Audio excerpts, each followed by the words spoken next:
नमस्कार मित्रांनो, आजच्या व्हिडिओमध्ये आपण सुरत चेन्नई एक्सप्रेसवेचा एक अपडेट बघणार आहोत। राज्यातील 6 जिल्ह्यातील 122 किलोमीटर अंतरासाठी 10,000 कोटींचा निधी हा मंजूर झाला असून 69 गावात जमीन अधिग्रहणास सुरुवात झाली आहे। काही तालुक्यामध्ये जमीन अधिग्रहण करण्यासाठी अडचणी येत आहेत, याबद्दल जिल्हाधिकाऱ्यांनी काय सांगितले अशी संपूर्ण माहिती आज आपण बघणार आहोत।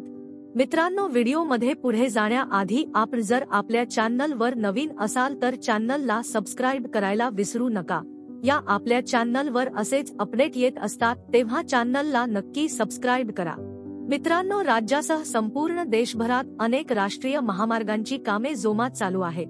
अशाच अनेक मोठ्या प्रकल्पांपैकी एक गुजरात व आंध्र प्रदेश या 2 राज्यांना जोडणारा सुरत चेन्नई राष्ट्रीय महामार्ग आहे। हा महामार्ग महाराष्ट्रातील नाशिक, अहमदनगर, बीड, धाराशिव आणि सोलापूर या 5 जिल्ह्यांमधून मार्गक्रमण करत आहे। तसेच हा महामार्ग नाशिक जिल्ह्यातील सुरगाणा पेठ, दिंडोरी, निफाड, नाशिक व सिन्नर या 6 तालुक्यातून जाणार आहे। राज्यातील नाशिक, अहमदनगर व सोलापूर या जिल्ह्यातून हा महामार्ग जाणार आहे। सदर प्रकल्पासाठी नाशिक जिल्ह्यातील सुरगाणा पेठ, दिंडोरी, निफाड, नाशिक व सिन्नर या 6 तालुक्यातील जमिनी अधिग्रहित केल्या जाणार आहेत।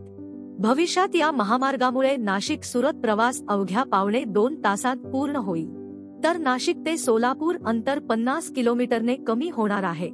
या प्रकल्पाचे कामकाज राष्ट्रीय महामार्ग प्राधिकरणामार्फत होणार असले तरी त्यासाठी आवश्यक जमीन संपादनाची जबाबदारी राज्य महसूल विभागाला पार पाडावी लागणार आहे।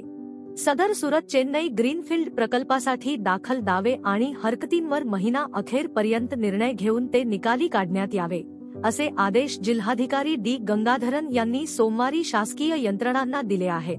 त्यामुळे या प्रकल्पासाठी प्रत्यक्ष फेब्रुवारी पासून जमीन अधिग्रहणाची प्रक्रिया सुरू केली जाऊ शकते।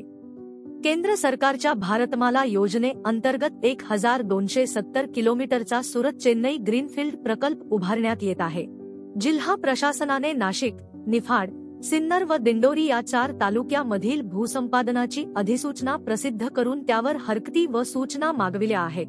त्या अनुषंगाने जिल्हाधिकाऱ्यांनी याबाबत आढावा बैठक घेतली असून या बैठकीत बाधित शेतकरी व स्थानिकांनी जादा मोबदला मिळावा, अधिग्रहणावेळी संपूर्ण क्षेत्र घ्यावे, जमिनीची योग्य प्रकारे मोजणी करावी यांसह अन्य काही हरकती व सूचना नोंदविल्याचे अधिकाऱ्याकडून स्पष्ट करण्यात आले।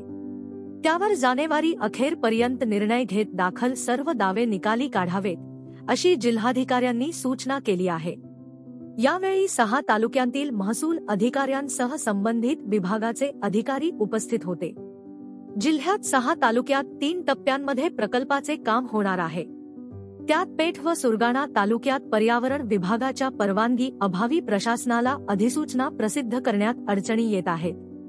त्यामुळे उर्वरित 4 तालुक्यांतील पॅकेज बद्दलचा अहवाल प्रशासनाने राष्ट्रीय प्राधिकरणाच्या दिल्लीमध्ये स्थित मुख्यालयात पाठविला आहे।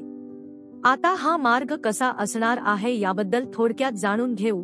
मित्रांनो, हा महामार्ग 6 लेन नियोजित असून या महामार्गाची रुंदी 70 मीटर असणार आहे।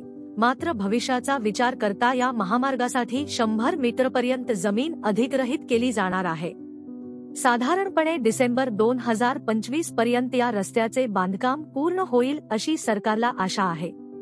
यातील सुरत, नाशिक, अहमदनगर या 290.70 किलोमीटरच्या पहिल्या टप्प्यासाठी DPR देखील तयार करण्यात आला आहे।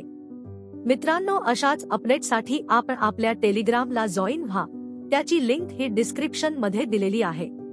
तर मित्रांनो, या व्हिडिओमध्ये एवढेच। व्हिडिओ आवडला असेल तर व्हिडिओला लाईक करा आणि चॅनलला सबस्क्राइब करायला विसरू नका। नक्की सबस्क्राइब करा। आपण परत भेटू एका नवीन अपडेट सोबत एका नवीन व्हिडिओमध्ये। धन्यवाद।